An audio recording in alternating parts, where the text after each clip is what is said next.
who aren't familiar with our organization, we are not-for-profit dedicated to global collaboration on technical and policy solutions for the urgent, multidimensional, and cross-border challenges of data governance.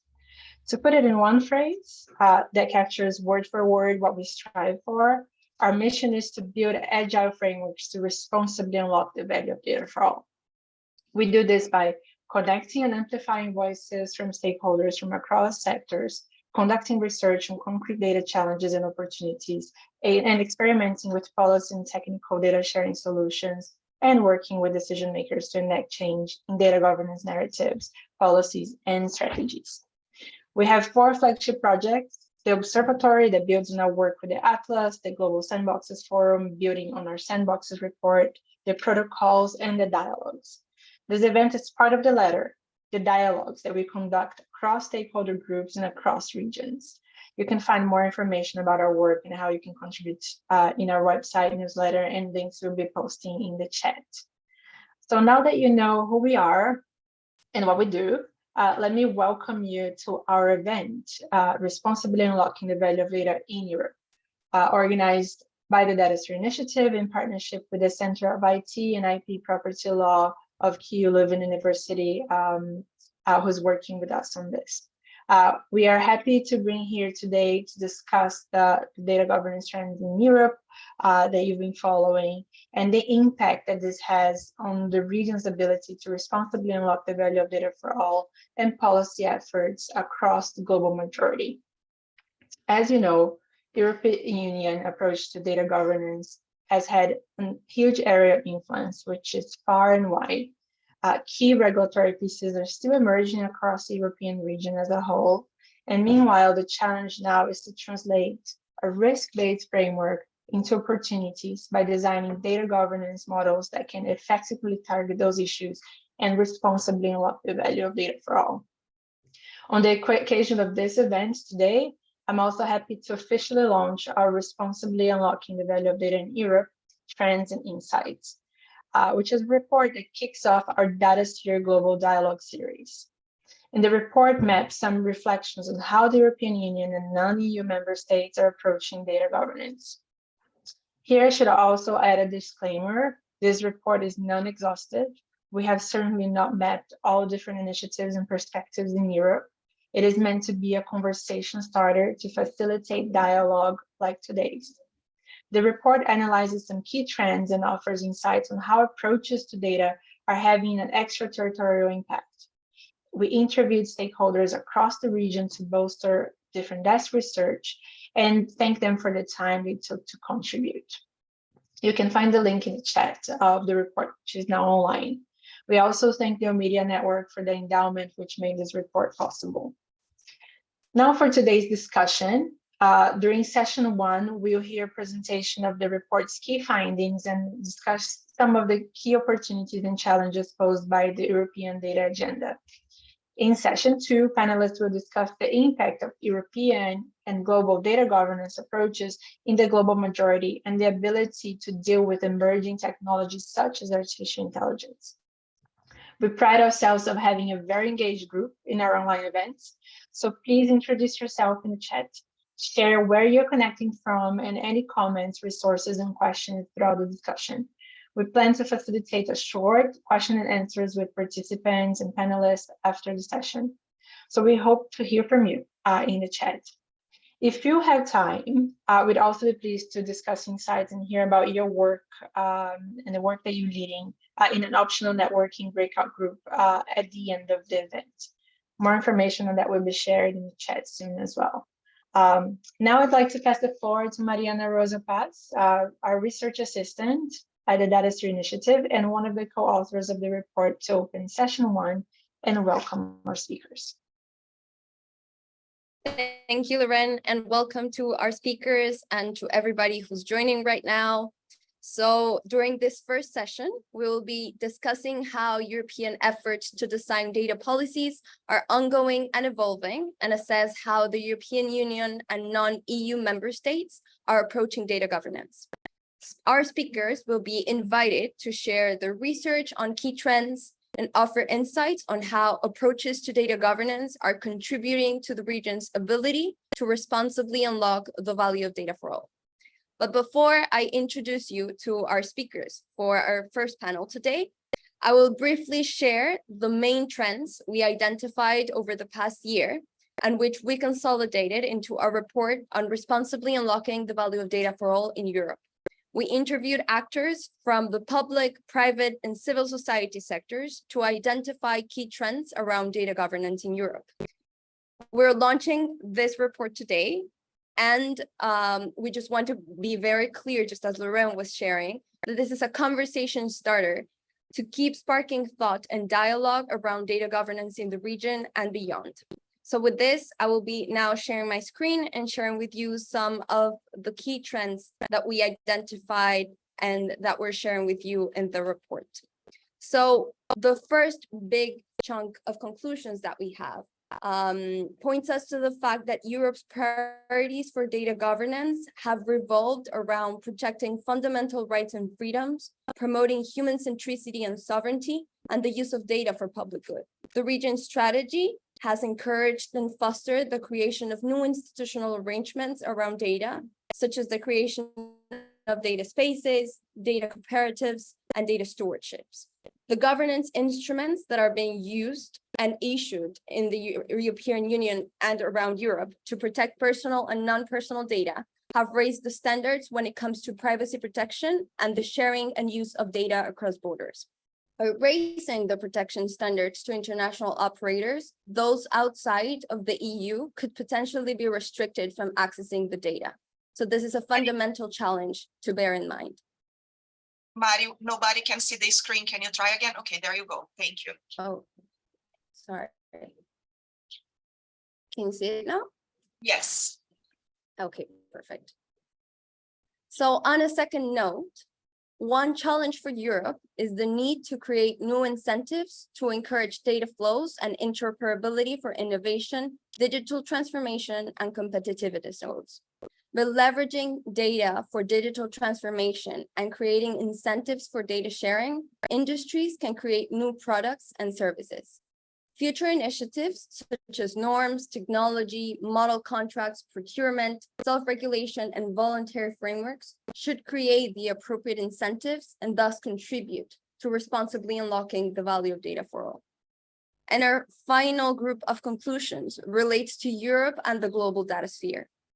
So data governance efforts have developed in a fragmented and siloed manner, and the increasing number of sector-specific norms contribute to that.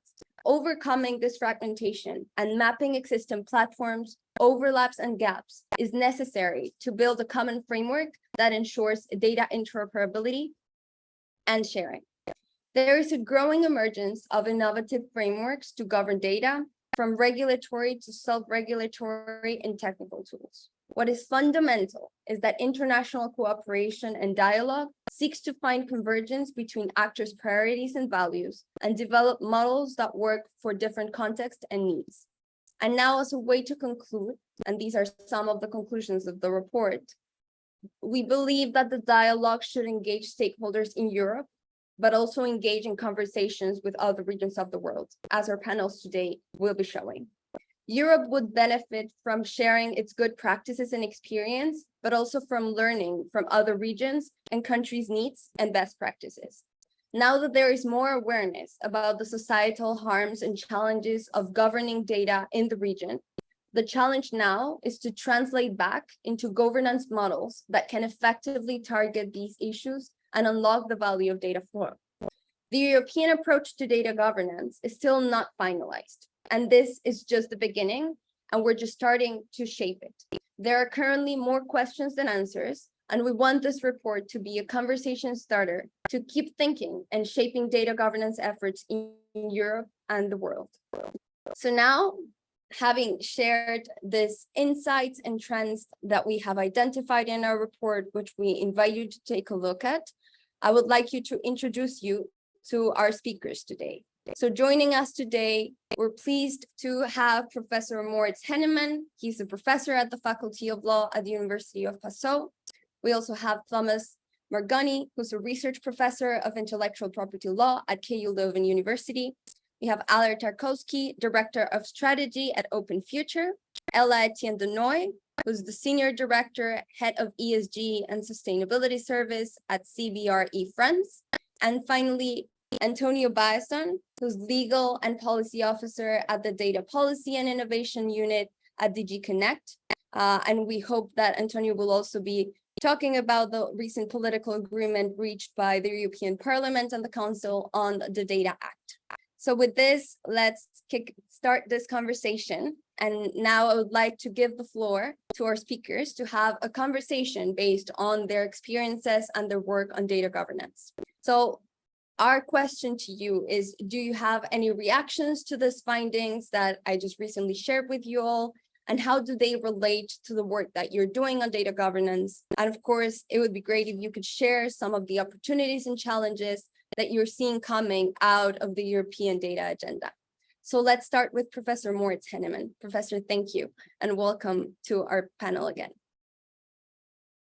Thank you so much, Mariana, and hello, everyone. An excellent opportunity to exchange some thoughts, and the report rightly highlights, obviously, the rights-based approach the European Union is pursuing and the different aspects of data regulation we have seen and we will see in the future, especially with regards to the data spaces regulation, and also highlights the value obviously data has and mirrors by those means obviously the European data strategy. And it also, as a third point, rightly highlights the international influence European data regulation, especially data protection regulation, has for good and bad. And from my perspective, it is important to underline that we have seen a shift in data regulation where data protection law is pretty much focusing on rather be cautious about using data. The new pieces of regulation, whilst often leave data protection untouched, nevertheless push for more data use and data usability. And far beyond this first notion, the European data regulation is also not only trying to regulate market failures, but actually is focused on a new market design for data sharing and data use in different societal settings, from the commercial to the non-commercial side, from private to business actors and state actors. And what is also of importance is that obviously non-personal data is also covered by these pieces of regulation, and thereby it's very much the scope is obviously broadened. And this is extremely important also with regard to the geostrategic, the geopolitical dimension, where we in the end have to define the trusted partners we share data with, and that's linked to the data flow regulation and the pushes for data flow with trust. For example, the G7 obviously also pushes in that direction. However, if one might ask themselves, is the European approach now some I should just copy and should just take as a best model, I like to sort of give only 2 or 3 points of caution.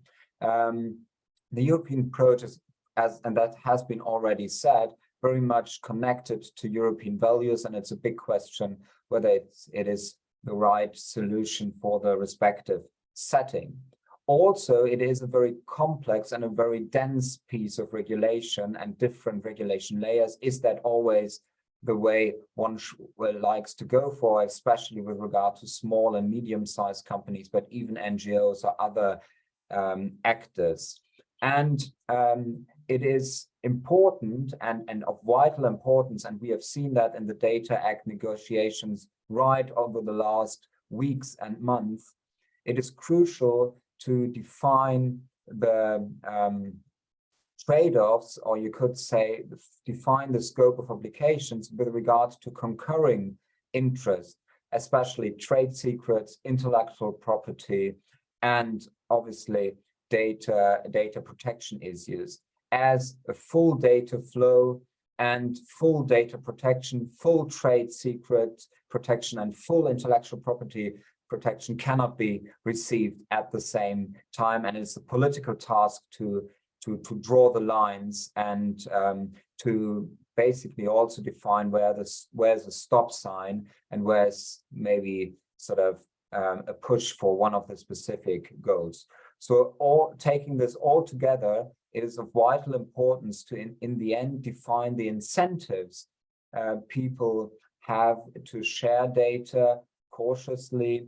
And the European approach is trying to be an incentive-based approach. And I'm very curious to not only to see how this develops over the next years, and whether other parts of the world will take this as an example to regulate, and especially now what your perspectives are on this topic. Thank you very much indeed. Thank you so much. And yes, definitely we'll also be having our second panel to precisely discuss how these European values are being transferred or somehow adopted in different parts of the world. So thank you for that too. Now I'd like to give the floor to Professor Thomas Morgoni from KU Leuven University. Thank you very much, Mariana. Thank you all. Congratulations on the publication of this great report. It looks very, very interesting. And I'm sure that to achieve this goal, it also required a lot of work. It is a very much needed contribution in an area that, as we all know, is in very, very fast-paced expansion. So it is for those of us who have worked on similar kind of analysis from within Europe, it's certainly interesting to have also a benchmark of how our initiatives, the statutory and legislative and policy ones, but also the kind of academic analysis or scientific analysis that we developed can be seen from the outside. So thank you very much for this. I also agree with most of the comments that Moritz has just formulated. So trying to add an original perspective, perhaps an element that I think is present in some of the work that we have developed at my center, and maybe it's good to remind this very global audience, is that the data legislation that we are discussing, so the Data Act that we are all eager to hear from Antonio, perhaps later on. Sorry for pulling you, Antonio, about the latest developments, but also the Governments Act and other upcoming legislation like the AI Act proposal, but also slightly older legislation such as the Open Data Directive, the regulation for the free flow of non-personal data, etc., can all be seen together as an attempt to favor the within Europe across member state borders transactions of data. So this is a peculiarity perhaps of the EU that is good to remind everyone. We do have a common market which let's say whose border correspond to the external borders of the EU, but in a good number of legislative areas, not all of them, but many of them, and intellectual property here is the most evident example, we still have national titles. So we have a Spanish Copyright Act, we have a German trade secret right, we have a Belgian or Portuguese design right, for example. And therefore, it is important, and I think is key to some of the objectives of the EU policy agenda to favor this within Europe cross-border transfer of data. And I think this is a very important aspect to remember, because there are probably different priorities and different guiding principles in the transfer of data within the European Union across EU member states and beyond the European Union border. Some of this legislation has specific chapters on this, but I think this is an important parameter to keep in mind.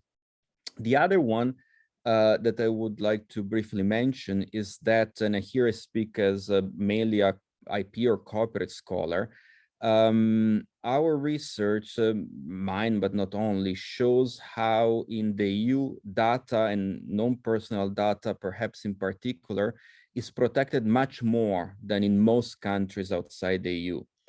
This can be found in a variety of legal devices, some of statutory origin. Think of the sui generis database right that in the European Union protects certain databases, but in a way that to a certain degree extends to the content of the database, but also through, let's say, standard copyright tools, which, however, are devised and interpreted in ways that are much more expansive than outside the EU.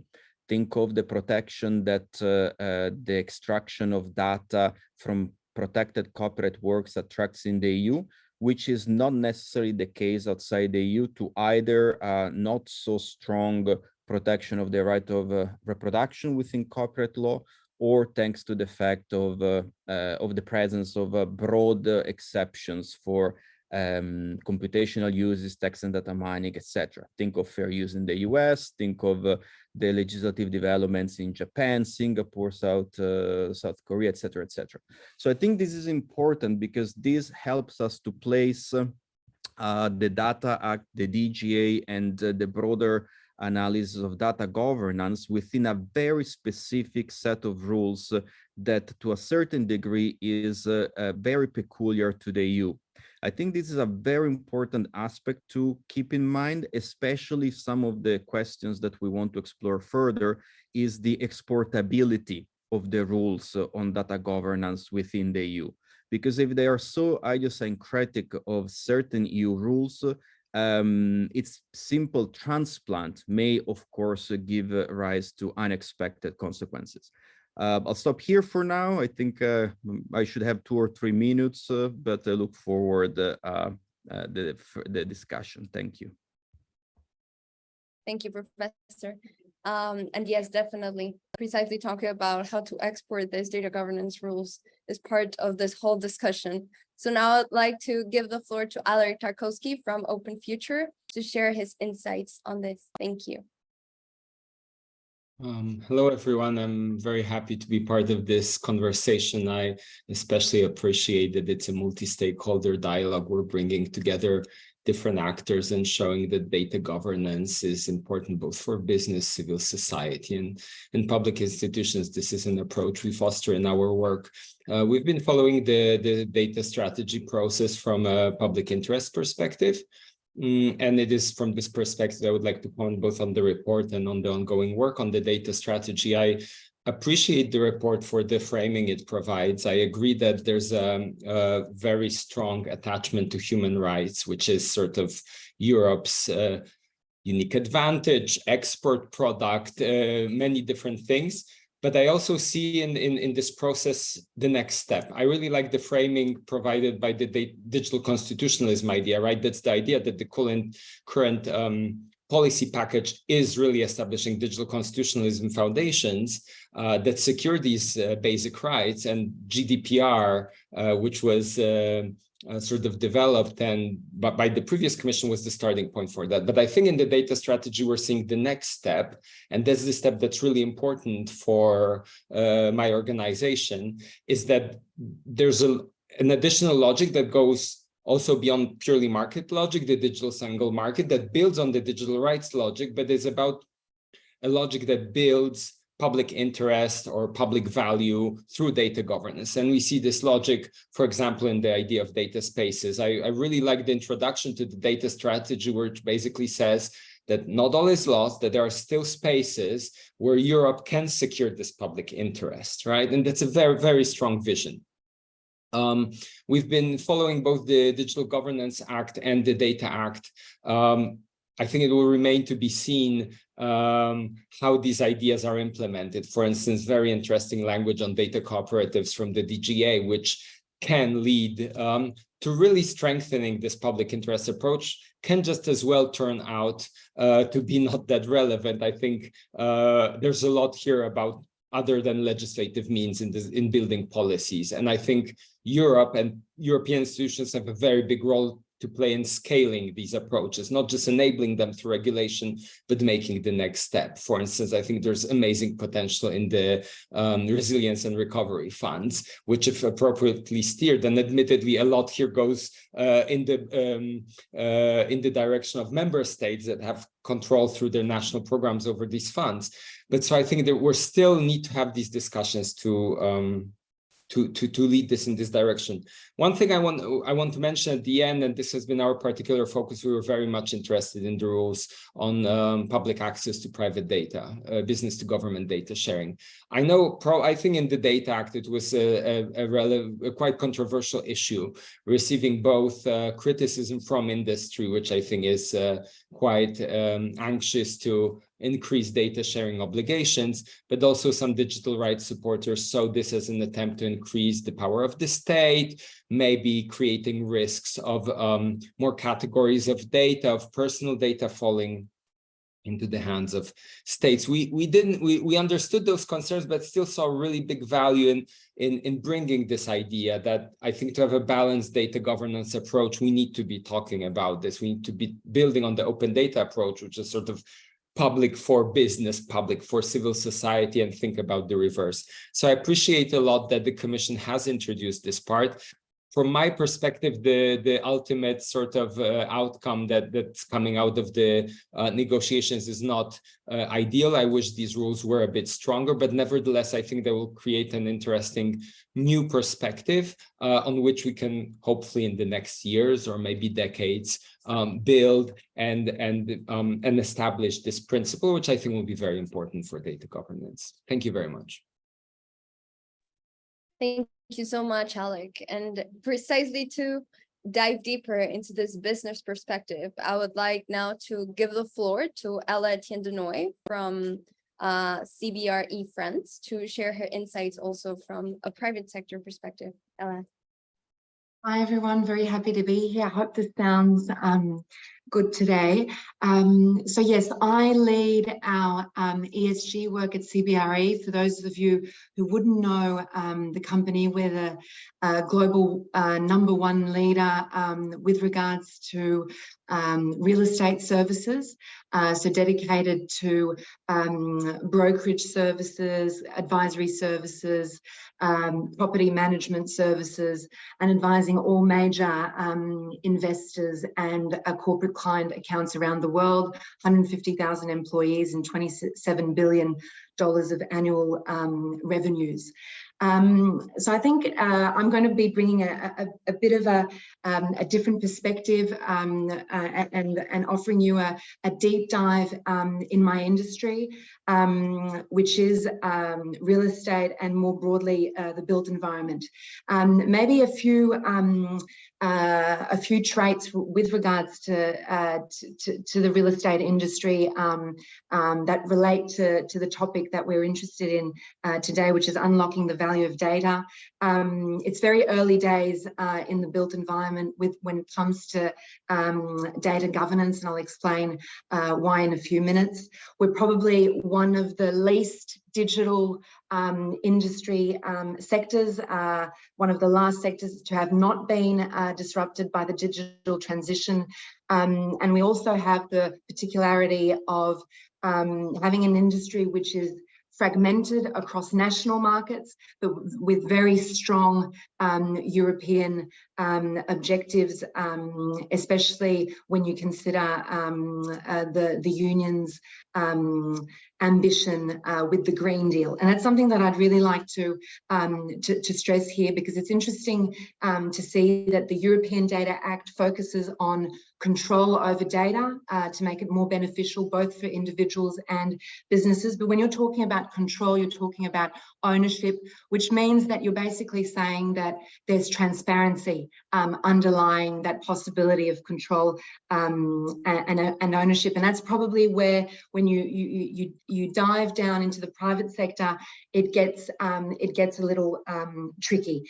And with regards to the topics that I look at, which are sustainability, ESG, environmental, social and governance topics, and more broadly corporate social responsibility, the European Union restated in the last COP27, if you remember, that took place in Sharm el-Sheikh in November 2022, that the European Union was to reduce its GHG emissions, so CO2, by 57% by 2030 compared to 1990. And just to give you an idea, European buildings represent 40% of final energy consumption and 36% of CO2 emissions. So it's an industry that's extremely key in order for the European Union to be able to meet neutrality targets, so net zero carbon targets as outlined in the Green Deal. And just 75% of those emissions are linked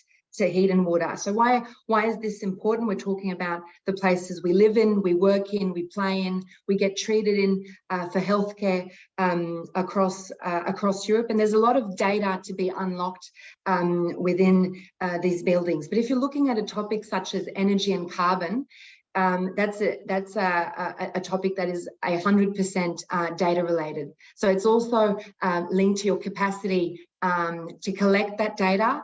And that's where we're pretty far away from even talking about proper data governance, data sharing between private players. And what I'm seeing with the work I carry out with my teams for investors, so we're talking about very big property owners who are owners of office buildings, hundreds, thousands of office buildings, millions of square meters across Europe, but also big residential, retail. So these are all our European buildings in our key European cities.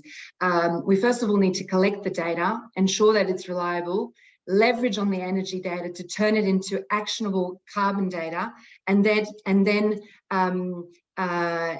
get out of that carbon data insights into a buildings and an asset portfolio's net zero carbon pathway. And so that means you need to be able to have the technologies. So the topic that we're looking at today is about impact on emerging technologies, and what we're seeing is the focus on energy and carbon data in our industry related to the European Union's ambition has led to new platforms emerging for data collection with regards to energy and carbon. And you need to be able to trace this data by 2030, by 2040, by 2050, in order for the ambition to actually take place on the ground. So that means also setting up new solutions, traditional energy efficiency solutions, but also working on renewable energy installations, integrating artificial intelligence, so predictive technologies, in order to be able to adjust a building's behaviour to its energy demand, climate change. We know that that is a key topic, with temperatures rising, especially. And with regards to these new solutions, there are quite a few innovative startups that are emerging. To give you a very concrete example, we're looking at companies that are specialised in geoenergy, how do you enable decentralized energy production at a building level, and that opens up potential for energy production sharing at a district level, but also at a city level. And in order to do so, you need to be able to plug in tech solutions that are able to trace the data and also help to retribute data sharing. And there are interesting business models that are that can emerge from these new trends. But that obviously means that you need systems to be interoperable, and that's where the report that the Datasphere Initiative has published is interesting, and especially the point on leveraging data flows and interoperability.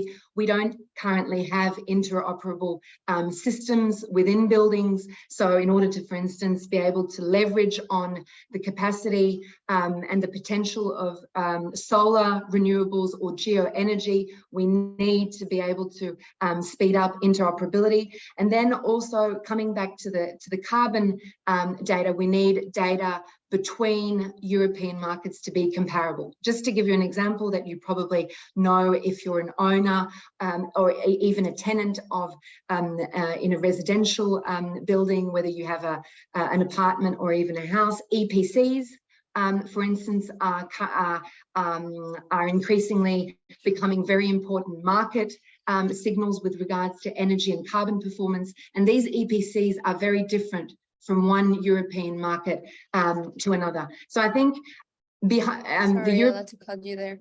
Yes, no worries. Yes. Just as a conclusion, I think this transparency and traceability topic is key and underlies what the European Data Act is about. Thank you so much. No, yeah, thank you so much. Now I'd like to finally give the floor to Antonio Besson from DG Connect, so that we could also hear from the more EU perspective. So Antonio, you have the floor. Thank you. Thank you very much, Mariana. Indeed, and thank you as well for the invitation. It really is a little bit complicated to speak after such a rich and comprehensive discussion and all the insights from the previous speakers. But of course, first and foremost, congratulations to Datasphere for the publication of the reports.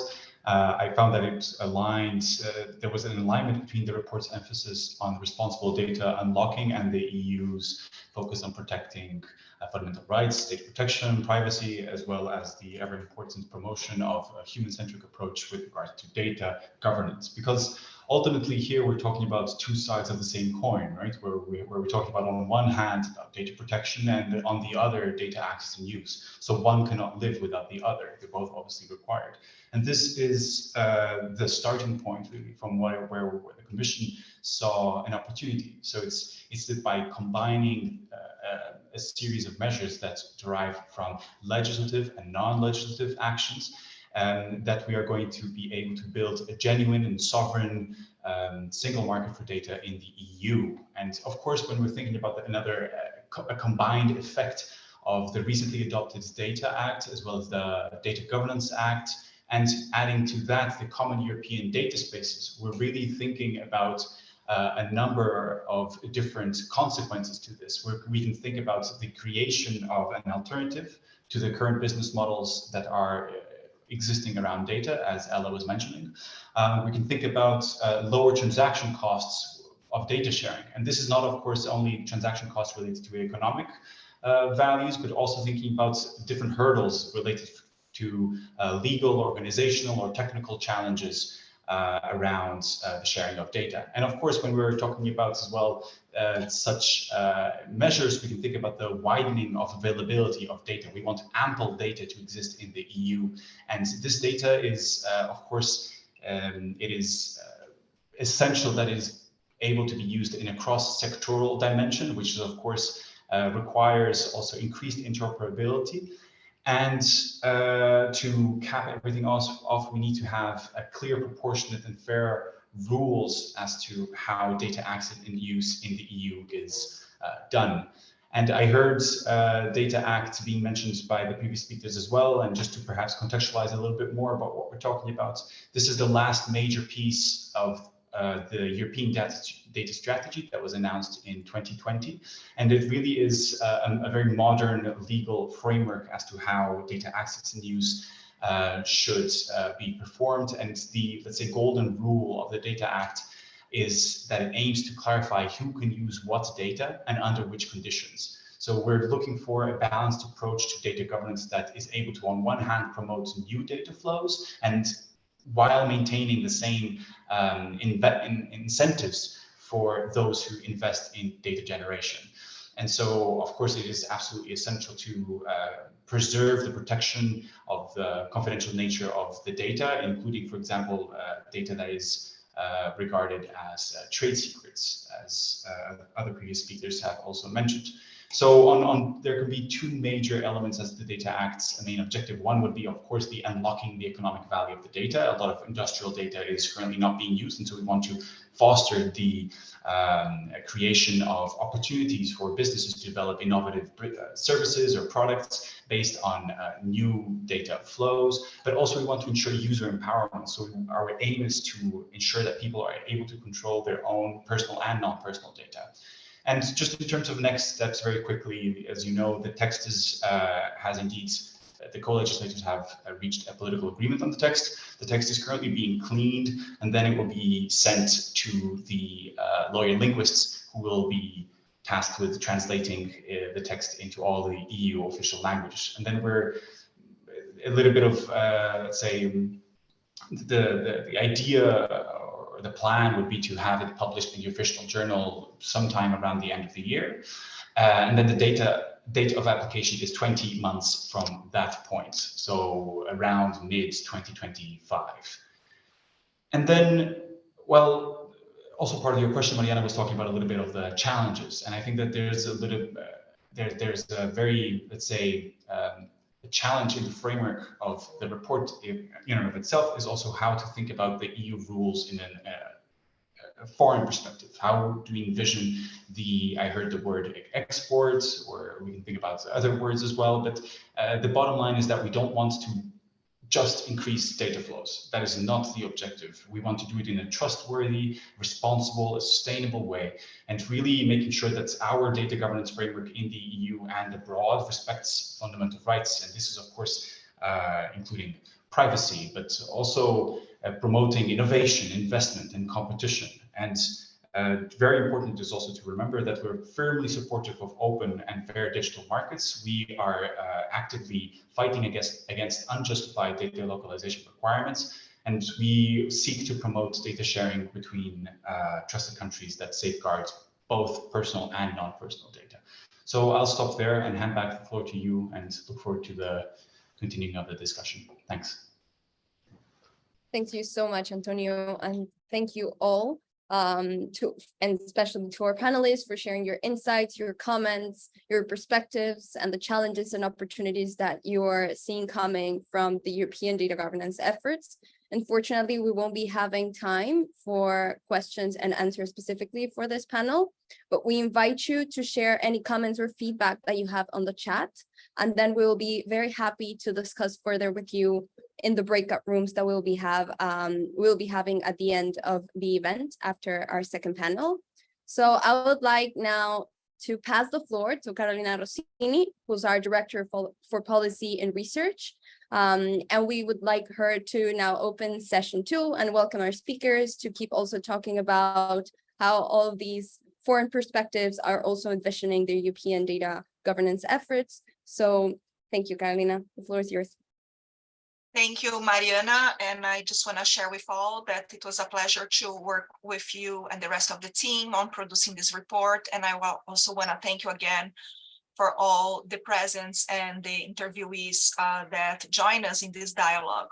So as Mari mentioned earlier, right, this session will discuss what's happening in Europe data governance efforts have developed in a fragmented and silo manner, and what is then the impact of this in the global majority of the world, or if you haven't heard the term global majorities, is the most current word for the global south, right? And the ability to deal with emerging technologies such as artificial intelligence, VR, XR, so forth and so on.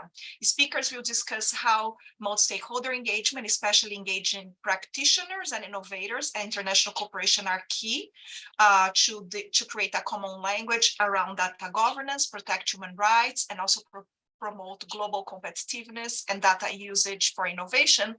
But primarily how they feel and they see what's happening in Europe affecting their own countries. So in terms of questions for the speakers, which I will introduce in a second, we have, now that we have heard about from our colleagues in the EU, do you have any comments, reactions to the report and the trends and opportunities you see coming out of the report, and how does that impact your regions and countries? What are the core data governance agendas in your countries, and how those relate to what's happening, or compare better to what's happening in Europe, and how does the Europe data agenda might impact your work or even your values in your country. So to join me today, I have the great honor to invite Afua Bruce, who is the adjunct faculty at Carnegie Mellon University and awarded publisher and writer in this area. Adeji Adeniran, who is the Director of Research at the Center for Study of the Economies of Africa, Ashta Kapoor, co-founder of Apti Institute in India, and Jacqueline Pigato, who is a project lead at Data Privacy Brazil. So if I may start with you, Afua, if you could share your views on what was discussed so far. Absolutely. Thanks so much for including me in this conversation today, and congratulations on the publication and release of the report. Good afternoon, good morning, or perhaps good evening to everyone who's joining us today for this conversation as well. I am based in the US and work with people from all different sectors who are looking to fund, develop, or implement responsible technology. I've spent some time working with different US government agencies in the past, as well as nonprofit organizations. So that's the lens with which I approach this conversation today. And all of the activity that we have in the US around what data means, how data should be used, how data should be gathered, how data should be protected, and how data should be leveraged. These conversations about data use and data collection and data privacy, obviously in the US, have been going on for more than a decade, with different evolutions with each new sort of emerging technology. I think when we look at general data policies in the US, there are policies around protection of data for private consumers as they interact with different businesses, looking at how especially health information and financial information is protected. There are policies around access to data, both for private entities and public entities, as well as the general public, so that people may have access to data that they could use for their own purposes, whether this is looking at government data, whether this is asking for data that businesses have as well. And so I think that's another aspect that's there. As we think about what data use means as well in the US, there is always a push for how do we make sure that whatever laws and regulations we have can ensure that there's still a space for innovation, there's still a space for business, and hopefully there's also still a space for human rights and human protections, although sometimes that last piece lags a bit in the US as we look to develop our policies. And so this is where, especially as it comes to things related to data privacy, as it comes to regulating some emerging technologies, including AI, the US really at this point is looking, I think, to other nations to also see what is working and what is not working. The US does not have any comprehensive regulation about AI and has little comprehensive regulation at a federal level anyway about data privacy as well. And so this is a place where we can learn a lot from other from other countries. And so I think, you know, as the as Europeans have made a lot of progress in this area, just pointing to some things that were mentioned that were covered in the report and were mentioned in the first panel. I think some things that are really important to note is this idea that the one of the panelists, I'm sorry, I've forgotten who, in the first panel commented on this new European framework really being focused on a new market design from commercial to non-commercial. I think that's something that idea can be translated to the US and should be translated to the US as well, as we think about what new businesses might stand up, what new entities and structures might need to be stood up to support a new market for the way data is being used, data is being collected, and hopefully data can still be in the hands of the consumer, of the individual, and individual rights can be protected in that way as well. I think also panelists noted in the first panel that the European legislation is very dense. This is a challenge as we look to regulate or set guidelines based on the use of data, the use of emerging technologies when it comes to people's lives and when it comes to businesses, when it comes to the functioning of governments and NGOs, is how do we create legislation that both makes sense, that both centers human rights, but also is applicable in a number of different environments and is still understandable and consumable for people to then implement those rules. Dr. Raman Chowdhury testified before a committee of Congress, I think earlier this week, or maybe it was late last week, on this idea of regulating the space, and said, you know, it's like having brakes on cars, that brakes actually allow you to go faster because you know that you can really lean into those turns, you can speed into the turns, you can put some brakes on as you navigate the bends, and then you can speed out. So I think that is what we need to think about as we think about regulating and providing some guidelines around data and emerging technologies. I am cognizant of how much time I've been talking, and I know there are other panelists, so I'll stop my remarks there, and I'll look forward to the discussion. Thank you so much. Thank you so much, Afua, and I love that analogy you brought. Now passing the word to Adeniran, please. Thanks so much, and thanks for the invitation, for nice kind of discussion we have had so far. What the various panelists have highlighted in terms of emerging trend around data governance in Europe and implication for Africa. But I will also speak about my country, Nigeria, in terms of the implication for that.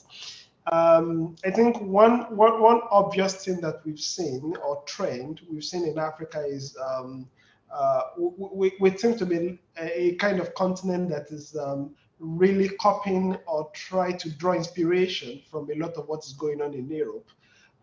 And I think because we have some similar kind of circumstances where we are, when we talk about global leaders in digital development, we see that as Europe and at US and China, and almost every other part of the continent is trying to ask the question, what is a need for me? And everybody's, and also how do we improve our presence in the digital space in terms of the benefit, not just being the consumer of it, or being using these various products. And I think that has actually influenced a lot of what we see in a number of African countries.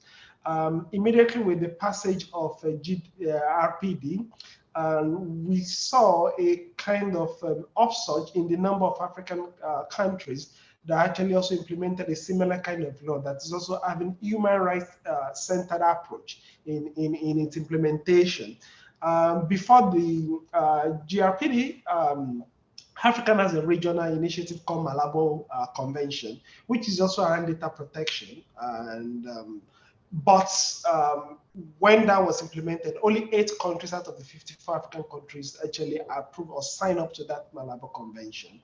But with the implementation of GRPD, we see an individual country having their own data protection jump from around about 9 to around 28, which shows you a kind of contagion effect from the passage of the European law and the African law. And so those kind of learning from one another has been the kind of trend between European kind of pace-setter role and what African has actually point to model their own data governance around. And I think another important point to also note is that the evidence, or one differences between our approach is why in the European model, the evidence is about to protect citizens from, the private sector in terms of their predatory kind of policies that private sector might have. In most African countries, it's two kind of people that you actually been targeted. One is also the private sector that could actually use their self-interest kind of emphasis that could erode on citizens' rights, but also government that could also be in charge and also violate the right of the citizens, because in most cases we've seen the issue of internet repression in the continent. We see the issue of abuse of personal data, not just from private sector, but also from government. So how do we prevent these two actors has been kind of questioned. We've speak about on the continent, and how the European model has really shaped in terms of the emphasis and trend on the continent. But I think one area that we've seen more of European effort is around the regional approach to data governance rather than individual country approach. And I think, again, Europe modeled the idea of the best way to deal with or to regulate data. It's actually for countries to come up together and actually strategize together as a single market. And I think that trend favors Africa with two things. 2 years ago, when Africa implemented the Continental Free Trade Area, turning the whole of the continent into a single market, and that gives a kind of resemblance to what we have in the EU. But more importantly, we also have, last year, African Union introduced a new data policies that set the agenda in terms of what Africans dream of, in terms of both digitalization, in terms of infrastructure, data value, and these other aspects. And I think it lay out a lot of interesting things in terms of what the continent wants to see. We want to see in terms of not just replicating what is happening in Europe, but also build upon that. So we see that policy being human-centered, but also emphasizing on innovations and also experimentation, given the fact that the entry point to digitalization in Africa, in most cases, is mobile phone. And that has the implication that we already have telecommunication that are already within the local space, are already present, and that in a way gives government a lot of support, but it also has the implication of inhibiting cross-border transfer of data, and also given this kind of issue of trust around government, because they can actually suppress the telecommunication operator. So these are the kind of things I think that has emerged. Let me just stop here. Oh, thank you. I was about to tell you, you had a minute. Thank you so much for that. Ashta, if I can come to you now to share a little bit what's going on in India, but also how you see what's happening in Europe impact India, and perhaps even India's leadership at the G20, Ashta. Thanks, Carolina, and again, congratulations to the Datasphere team for this fantastic report, and thank you for having me here today. Yeah, I think that India is at a very interesting stage in its own data journey. So for one part, I think there's a lot of looking towards Europe when it comes to the governance, because GDPR, of course, has been a leader, and everything that's happened since has certainly pointed India in the direction of better governance, because as many people might know, we still don't have a data protection bill. So for all of us in the civil society space, definitely Europe stands as an exemplar in the way that both new and emerging technologies have been governed. But at the same time, I think that there's a growing perhaps hesitance about over-regulation also that comes with understanding the European context. So I think that the focus of India in the last few years has been to build what is being called digital public infrastructure, which is open, is extensible, it's interoperable. And I think that a lot of the conversations that have been happening with Europe has been about this idea of DPI, which is a big part of India's G20 presidency as well, and allows also for some ways of thinking about building technologies. And I shudder when I say this, but that don't need so much regulation. So if a technology is open and it's interoperable and scrutinizable, there's an assumption that, and I mean, governance is also talked about quite extensively, but it's a different version of governance as has been, put in the various documents that have come out of Europe. So with that in mind, I think that what is interesting to India is the different models of data sharing, such as data spaces, which have been put forward. Somebody in the earlier panel mentioned the idea of data cooperatives. India also had a non-personal data document, which has unfortunately been shelved for now, which also spoke quite a lot to the free flow of data in the same way as the European NPD free flow document spoke. But also I think that some of the aspects of shared community rights that have been talked about in Europe are also of interest to India.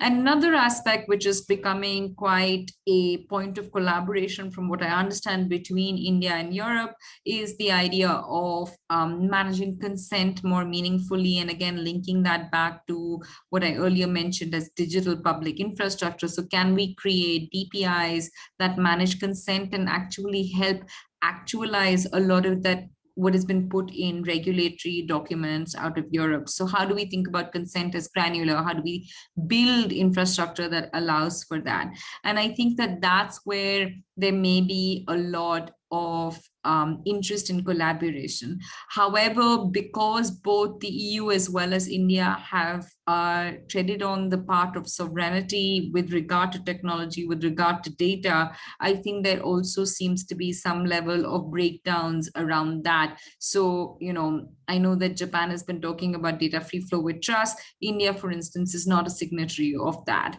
And whereas countries in Europe have signed on. So it's interesting to see how all of these competing ways of thinking about data, where it is being pushed on one end by ideas of sovereignty, but then also ideas of partnership through open infrastructures and collaboration around that might come into play in the context of India and Europe. Carolina, you mentioned India's G20 presidency, and I can spend a minute on that, which is that this is again an interesting point, and Carolina and I have been talking about it a lot, because this is as India's presidency transitions at the end of September, it goes on to Brazil and then to South Africa. So then we're at a very interesting position where the Troika is with 3 countries that have a history of working together through various multilateral conversations, whether it's IPSA, whether it's BRICS, and then this G20 Troika. So then it becomes an interesting positioning for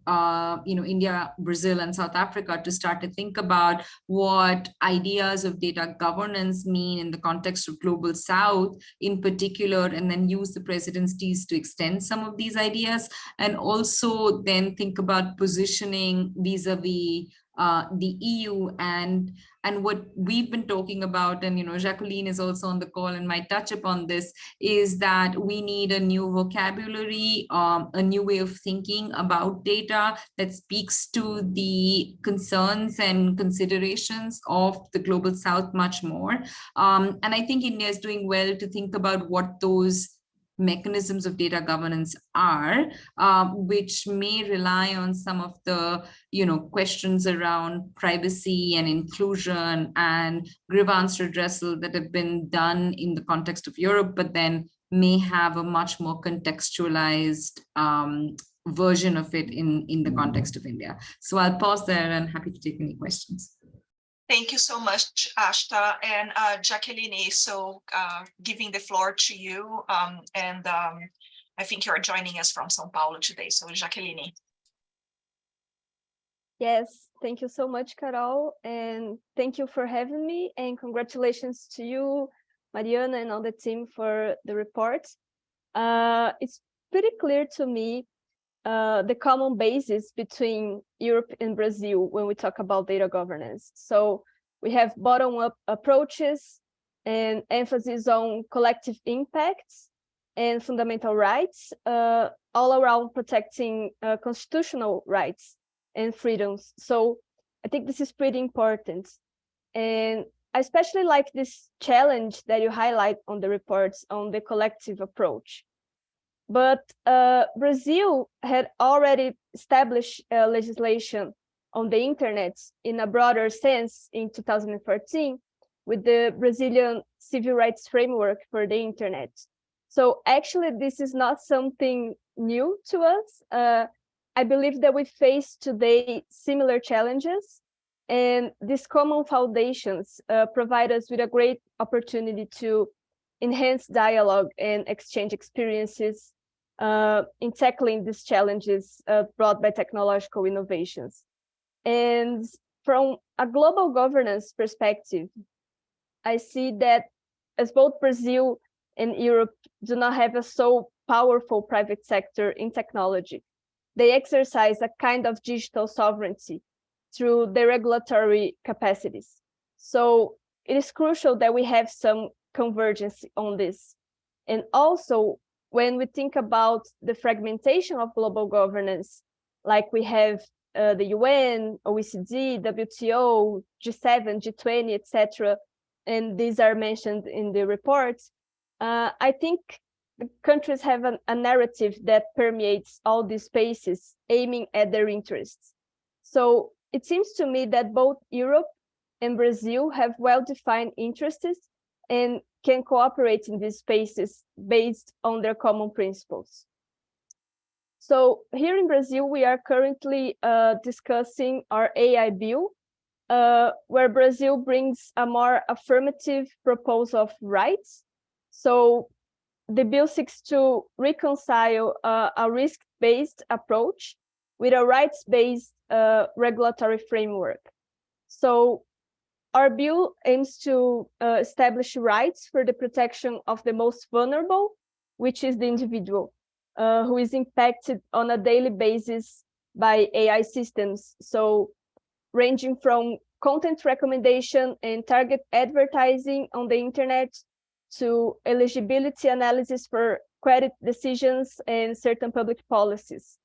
And in addition to establishing basic and cross-cutting rights for any context involving interaction between machines and humans, such as information and transparency, the bill proposes that the obligation is intensified when the AI system produces significant legal effects or significant impacts on individuals. So here we have the right to contest and also to have human intervention.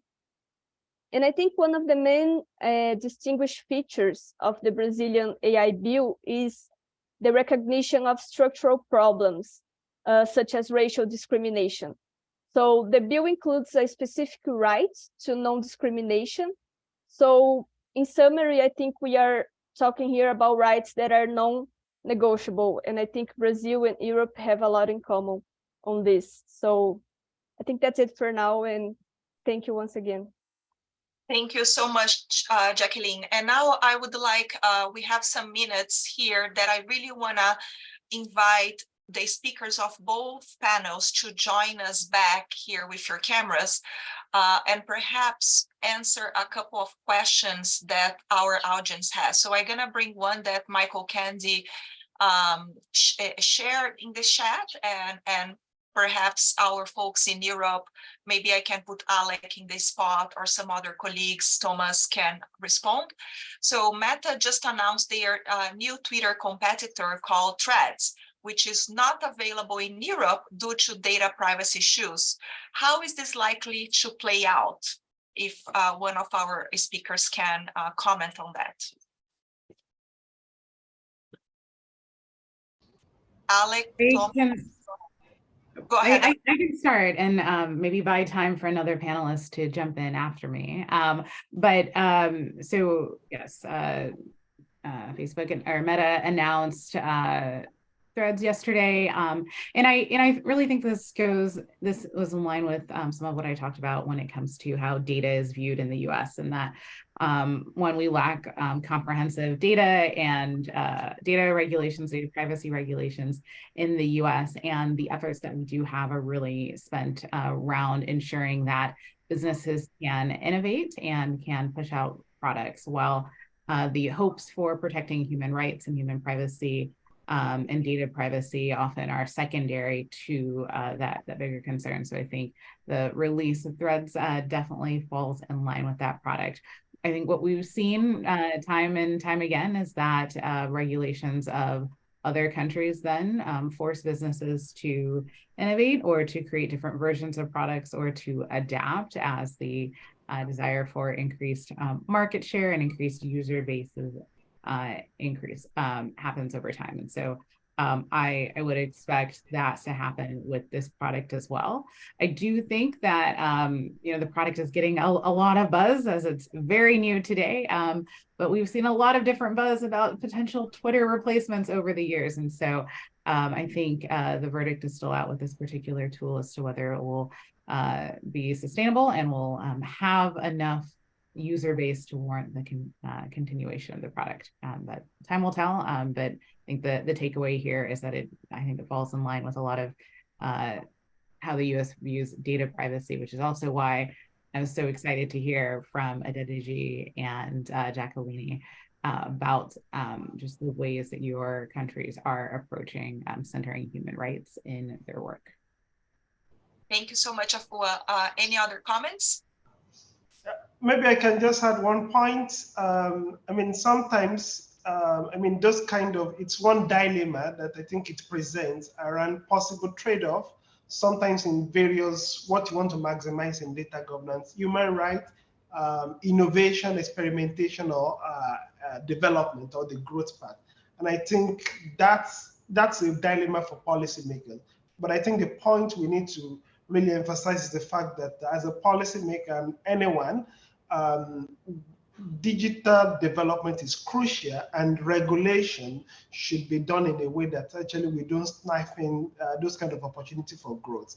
And I think that's actually a dilemma that is before regulators in Europe and in Africa that's actually prioritize the human rights approach in order to say, okay, how do we ensure that we don't allow this prioritization to also constrain development? How to make the two work hand in hand for economic development is also critical.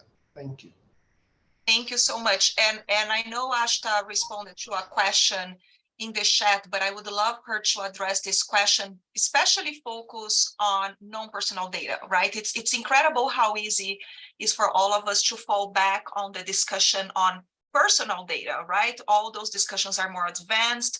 The understanding of risks and impacts is much more advanced, right? Especially when coupled with the outputs, right? AI outputs, XR outputs, so forth and so on.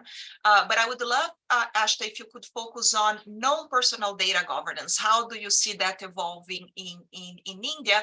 And then I would love to bring Thomas, perhaps, or our colleagues from Europe on in the beginning, when we were looking at the new norms in Europe, I was seeing some flavors of localization efforts, right? But I don't think those are there any longer.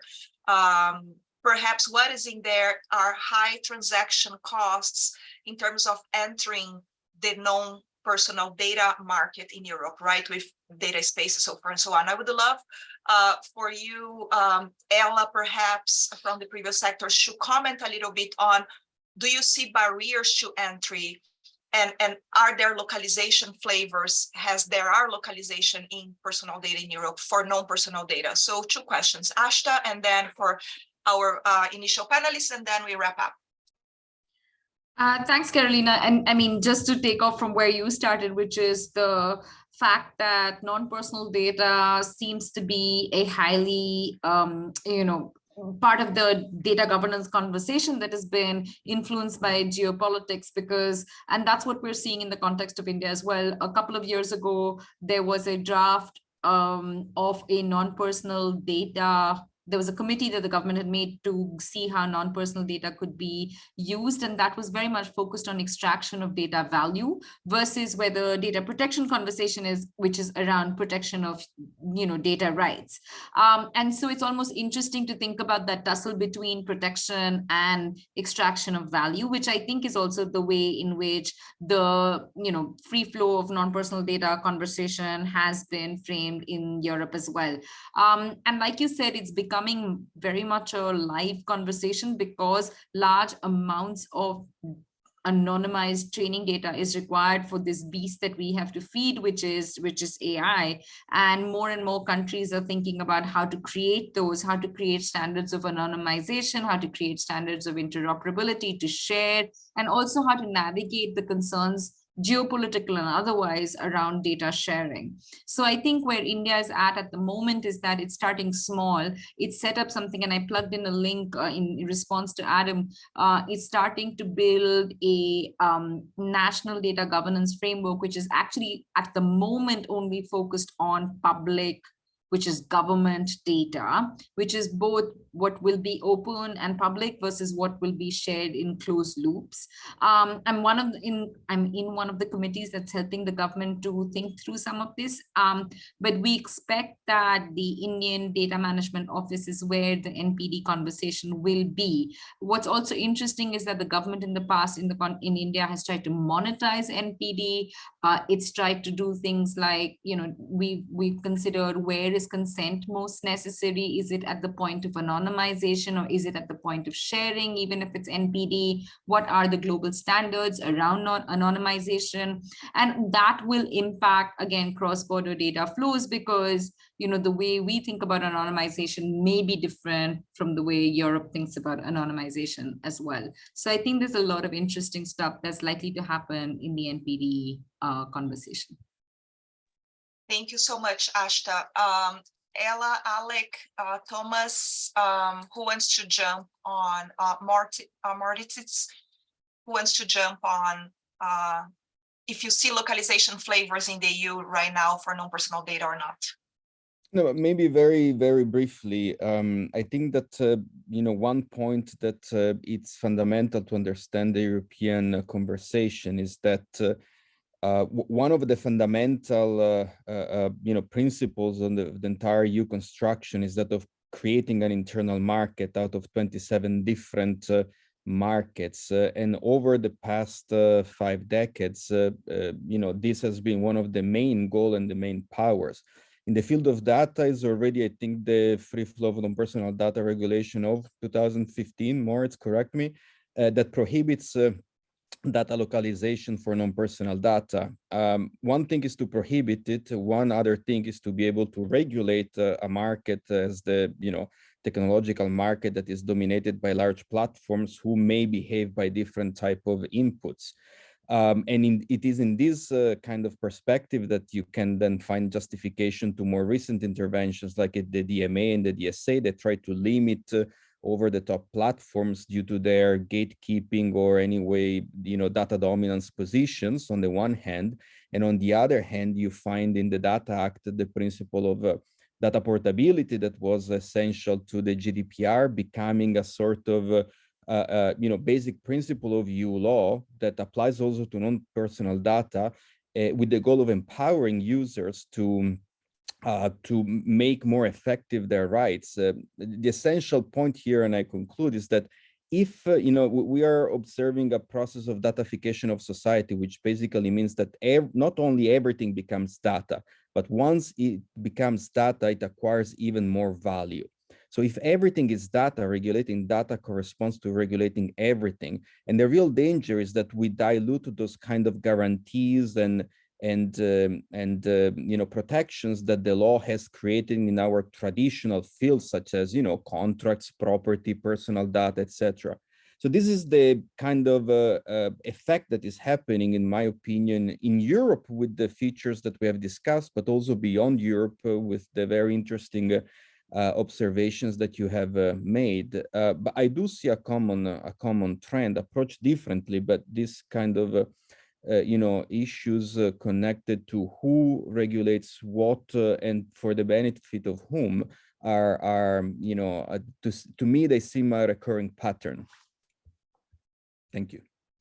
Yes, thank you very much. And just briefly, I think the regulation and the future regulation of non-personal data is of key interest. And maybe a couple of years ago, we thought this is not so sensitive as individuals are not concerned, but obviously it's not with regard to trade secrets and intellectual property also involved in these areas. And these are obviously extremely interesting areas if you, for example, consider agricultural data or climate change data or other non-personal data. Right now, within Europe, there is the principle, obviously, that there is no special regime for non-personal data transfers to EU and to non-EU countries. However, the new Data Act and the Data Governance Act, so Article 31 of the Data Governance Act and 27 of the Data Act, now introduce new rules, and the first rules on non-personal data transfers to non-EU countries. And those little and probably too small rules we see there will be of extreme importance in the future with regard to non-personal data transfer.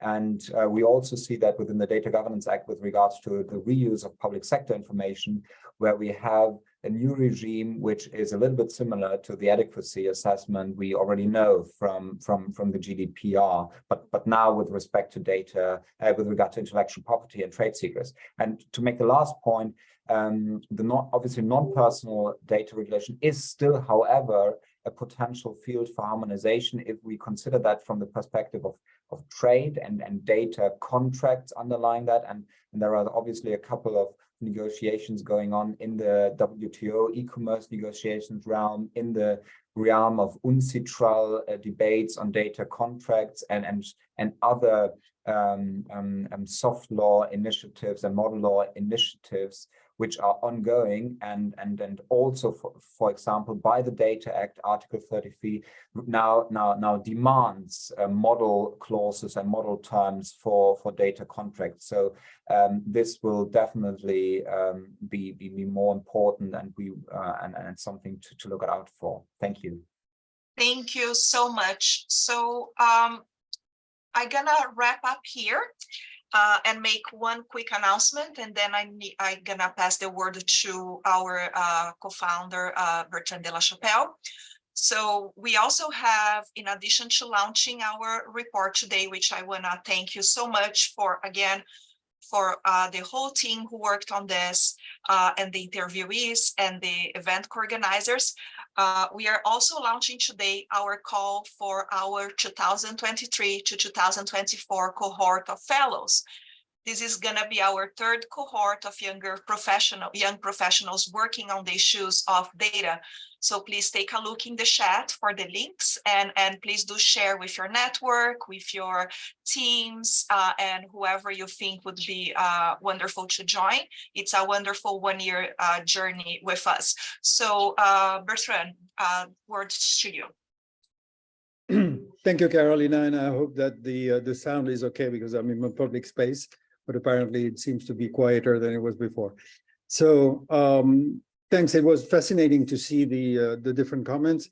A few remarks at the end on the general topic that we have regarding the position of Europe. First of all, I'm extremely happy to see that the debate is integrating increasingly the question of non-personal data, and not only personal data, which has been a focus, a legitimate one, but a too intense focus for a long time. Second thing is, I think that was not mentioned, but it is worth mentioning here. There's an evolution, and we should probably not focus as much on the notion of data flows or data transfers, but more on the question of data accessibility, because data is not necessarily transfer from one place to the other. You can query it from afar through API and things like that. And the next thing that was mentioned in passing is that this is not only about, when we talk about the value, it's not only about monetization or extraction of value on an economic sense, it's also the social value creation around data. And I think it's really important, especially because, and it was great to have in the second part perspectives from the global south or the global majority, to highlight that this is also, as we say in the mission of the Datasphere Initiative, a question of not creating additional inequalities, and in many cases, trying to compensate for some of the inequalities that the data economy has created so far. So in a wrap up, I would like to highlight quickly three things that I heard during the discussion that are worth emphasizing. The first thing is that Europe, like many other actors, is struggling between competing positive objectives. One is ensuring the protection, particularly of personal data, but also of business data or security aspects. And on the other hand, knowing that, as was mentioned, the data economy is basically what is going to underpin everything that we do in the future, and that the data governance is going to determine, in large part, the digital society we live in, there is this aspiration to have as much sharing as possible. And those two things are in tension. The GDPR was a huge part of the first aspect, and now the European Union is somewhat compensating or complementing with a second dimension of the DDA and the DA. The second thing, and this fits with the notion of responsibly unlocking the value of data, which is the title of this report and the mission that we have assigned for the Datasphere Initiative, because it is finding this equilibrium between the objectives of openness and the objectives of protection. The second thing is that there is another tension and another equilibrium between internal and external. There's the desire to develop in Europe on a values-based approach, the internal market. However, the challenge is it needs also to be inserted in an international space. And this tension is very apparent when we're talking about whether there's a data localization trend, whether we are creating a fortress Europe for data, and whether we are working with adequacy or model contract clauses, as the US is trying to push. So there's a tension between the internal construction of a market and the insertion of the EU in the general environment. And finally, there's a third dimension, which is Europe and the rest of the world in dimensions of increasing use of extraterritorial dimensions in the legislations that it adopts, which has an impact on other actors without necessarily having an input from those actors regarding how it will impact them. And that's part of the work that we've done in Africa and that we will continue to do in Latin America as well. But there's also a second element that was alluded to, which is the exportability of the models that the European Union is putting forward. And the risk that in certain cases, because the frameworks in other countries are not exactly the same as they are in Europe, the same rules may be transposed in other environments and have completely different consequences. Finally, the Datasphere Initiative is pushing for a systems approach. It is extremely important that we facilitate a global discussion. When I say we, it's collectively, that includes the countries in the South, and the triad of the G20 is an interesting one in that regard, with the European Union and with the United States and maybe other actors, because these are systemic issues and transnational issues. And the final point is, there's one topic that clearly is on everybody's agenda, that is deeply connected to the question of data, which is the relationship and the challenges that we have regarding artificial intelligence. And this topic is moving extremely fast, but at the same time, we're relatively early still in the framing. And three, there are many different initiatives around the world that are addressing the question of AI regulation.